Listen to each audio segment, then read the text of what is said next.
Bonjour, je suis Reda Fawaz. Je suis dans le domaine bien sûr de la mode, mais je suis un peu reconnu comme étant styliste d'événements, créateur d'ambiance, décorateur, fleuriste, designer en haute couture. Je suis wedding et event planner, parfumeur et promoteur de la fashion event du rêve à la réalité. Alors, si je dois parler de mon parcours, parce que quand on regarde un peu toutes les cordes de métier que j'ai, on se pose beaucoup de questions, mais comment cette personne peut avoir autant de métiers? Mais c'est toute une histoire en fait, parce que étant petit, mon parcours a commencé étant petit, j'étais à l'école, donc je sais pas pourquoi, j'aimais dessiner des robes de mariée, et je me faisais punir pour ça tout le temps à l'école, et au fur et à mesure, en fait, j'ai grandi. D'abord, j'ai commencé dans la danse, et après la danse, j'ai appris la couture, j'ai essayé de faire le maquillage, j'ai essayé de faire la coiffure, mais c'est pas des métiers que vraiment j'ai aimé. Donc je me suis refocalisé sur la couture. Et à un moment donné de ma vie, j'ai dit bon tiens, pourquoi ne pas faire autre chose? Parce que j'avais quand même des tendances à être décorateur, à un touche-tout. Et j'avais du goût, donc je me suis dit tiens, je me lance dans la décoration. Donc j'ai commencé à faire des décorations, après j'ai fait des stages de décoration, après j'ai des stages de fleuriste aussi.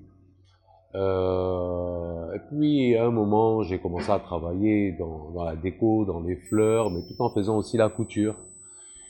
Et après je me suis dit que pourquoi ne pas être un organisateur événementiel. Donc j'ai fait le wedding event planner, donc j'ai fait des études, j'ai fait des stages et je me suis rendu compte que le wedding planner réunissait tous les métiers que je faisais. Et donc c'est parti comme ça. Après, voilà, j'ai évolué dans le milieu de l'événementiel, le milieu de la mode.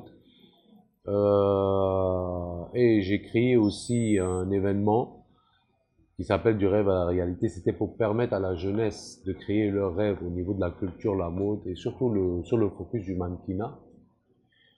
Et je trouve que il faut aider cette jeunesse, voilà, parce que nous, on est venu de rien, on a commencé de rien, on est parti de rien aussi. Et après, bon, j'ai décliné aussi sur mes collections de haute couture, donc plus de 5 parfums. Et bon, voilà un peu mon parcours, mais c'est vrai que j'ai un peu résumé ce que j'ai fait. Mais derrière, le parcours a été très compliqué parce que déjà très jeune, je venais d'une famille très humble et modeste. Donc, c'était très compliqué. J'ai énormément subi d'humiliation dans ma vie.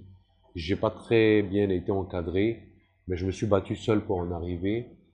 Sur le plan de la couture, ça a été très complexe quand j'étais très très jeune, c'est-à-dire j'avais 12, 13 ans, je voulais faire la couture, donc c'était très complexe dans le sens où on m'avait empêché de faire la couture. Voilà, et c'est la raison pour laquelle que je me suis focalisé sur autre chose. Oui, mais par contre, j'ai continué à faire la couture en cachette. Voilà. Et à un moment de ma vie, j'ai décidé, voilà, de reprendre la couture et je suis rentré dans le monde de la haute couture et puis bon, voilà.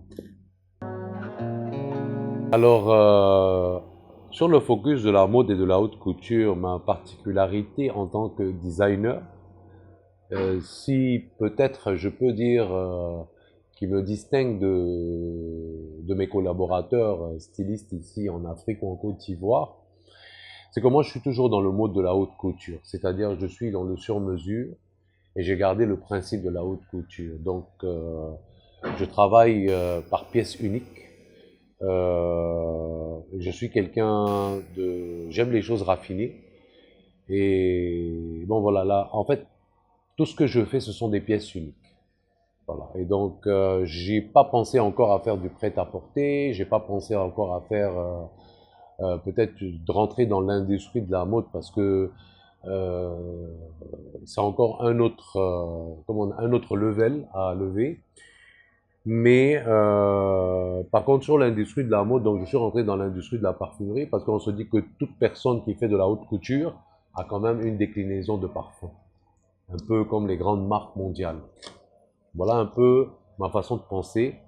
Et pour moi, la haute couture, c'est quelque chose qui est en train de perdre vraiment de grandes valeurs. Et donc, je pense qu'il faut rester, moi je suis resté dans ce focus de haute couture. Alors, par rapport à l'événementiel, les mariages, la décoration et sur le plan floral, mes sources d'inspiration, en fait, je suis quelqu'un de très... j'aime tout ce qui est sobre, tout ce qui est luxueux et tout ce qui sort de l'ordinaire. Mais par contre, dans mon métier, j'ai quand même une signature qui est très importante. C'est-à-dire qu'aujourd'hui, quand je fais un événement, sur le plan floral ou sur le plan événementiel, donc il y a quand même une signature qui se voit tout de suite, et c'est la signature Ida Fawaz, voilà. C'est ça aussi, c'est un truc qui me distingue de beaucoup de personnes qui sont dans l'événementiel aujourd'hui. Alors par rapport à l'événement, qu'il soit en fait un événement de mariage ou un événement de société ou institutionnel, j'adapte mon style de travail. Évidemment, bien sûr, c'est selon ce que le client veut, mais quand même, j'essaye de mettre moi-même ma touche personnelle selon le thème, évidemment, selon ce que la personne voudrait pour son événement.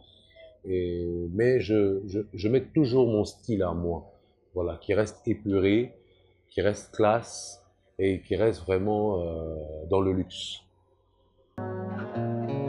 Le processus de mon travail avec ma clientèle, surtout en tant que wedding planner et event planner, ça, on parle sur le focus événement. On commence bien sûr à élaborer tout un programme par rapport à l'événement, c'est-à-dire où est-ce que l'événement va se faire, il va falloir réunir les traiteurs, il va falloir trouver le concept, la déco, le thème, les couleurs, après aller sur l'animation, après aller sur la logistique et tout ce qui peut faire de cet événement un grand événement. Donc on essaye de visiter évidemment les salles, on essaye de voir le traiteur, évidemment que je conseille ce qu'il faut faire, je conseille toujours parce que c'est un peu plus moi qui est le maître d'orchestre, donc qui essaye toujours de conseiller ce qu'il faut et ce qu'il ne faut pas pour un événement. Donc voilà, on chemine, on va dire, cet événement de bout en bout, jusqu'au jour J, et évidemment souvent avec les vêtements, bien sûr, parce que les personnes, souvent quand ils font leur événement chez moi, je les habille au même moment en tant que designer et styliste. Voilà, et donc c'est tout ça part dans le concept de ce que je fais. Et jusqu'au jour J, on met tout en place parce que c'est quand même quelque chose qu'on a travaillé pendant un certain temps avec le client pour pouvoir lui donner vraiment quelque chose de professionnel. Alors, comment je décris ma vision de la mode, surtout sur le plan en Afrique, bien sûr. Euh, je pense qu'ici en Afrique de l'Ouest, nous n'avons pas encore atteint le level de la mode au niveau de l'international par rapport aussi à l'Afrique anglophone, parce qu'ils sont un peu plus professionnels sur ce plan. Euh, on a eu beaucoup de stylistes de la nouvelle génération qui se sont mis en avant, qui font du très beau travail, bien sûr, mais il n'y a pas de valorisation, c'est-à-dire que il n'y a pas de valorisation pour aider ces jeunes créateurs, pour aider la mode au niveau de l'Afrique de l'Ouest. Je parle entièrement de l'Afrique de l'Ouest. Et surtout, il y a des jeunes qui sont ambitieux, il y a des médiateurs de mode, il y a énormément de choses à faire et ils ne sont pas encadrés. Voilà. Donc je pense que ma vision des choses, c'est qu'aujourd'hui, toute institution et tout gouvernement d'Afrique vraiment doit vraiment pousser la mode à évoluer au niveau de l'Afrique de l'Ouest. Voilà. C'est quand on regarde, par exemple, nous sommes en Côte d'Ivoire, on sait très bien que dans les années 90, 92, Abidjan était la capitale de la mode en Afrique parce que c'était vraiment le level de la haute couture. Aujourd'hui, après des grands créateurs comme Gilles Touré, et comme certains créateurs comme Papa Patéo, et Saint Moïse, ainsi de suite, que tout le monde connaît bien sûr, Nous avons vu cette génération monter et devenir tous des designers. Mais on ne voit pas la mode évoluer.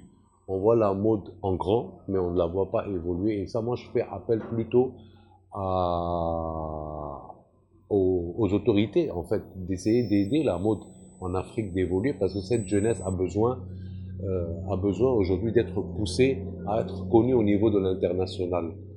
Voilà plus ou moins mon opinion et ma vision sur la mode. C'est vrai qu'il y a un certain temps, il y a quelques années, on n'a pas repris la fashion event du rêve à la réalité. D'abord, la fashion event du rêve à la réalité devait se faire en 2019 parce que nous avons signé un contrat avec la Fashion International TV et on devait recevoir le logo en diamant de la Fashion International TV et l'une des premières Fashion Week internationales de l'Afrique de l'Ouest. Et ils étaient même prêts à venir faire le casting, ainsi de suite, ici en Côte d'Ivoire.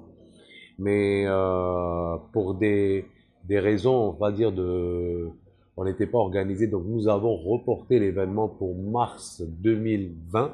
Et malheureusement, nous avons eu la pandémie du Covid qui est venue nous trouver et ça a été un impact très, très, très, très compliqué par rapport à la mode et aux promoteurs d'événements. Donc 2020, il a fallu se redresser. 2021, bon, je savais qu'aujourd'hui on est en 2025, mais c'est maintenant qu'on commence à prévoir l'édition du rêve à la réalité. Mais l'édition du rêve à la réalité, c'est vrai souvent qu'on peut prendre du recul pendant quelques temps, mais quand on revient encore plus fort. Voilà, et je pense que cette année, je pense le faire soit cette année, soit en 2026, mais en tout cas le rêve à la réalité viendra sur une autre forme, sur une autre identité et quelque chose qui va vraiment émerveiller les gens.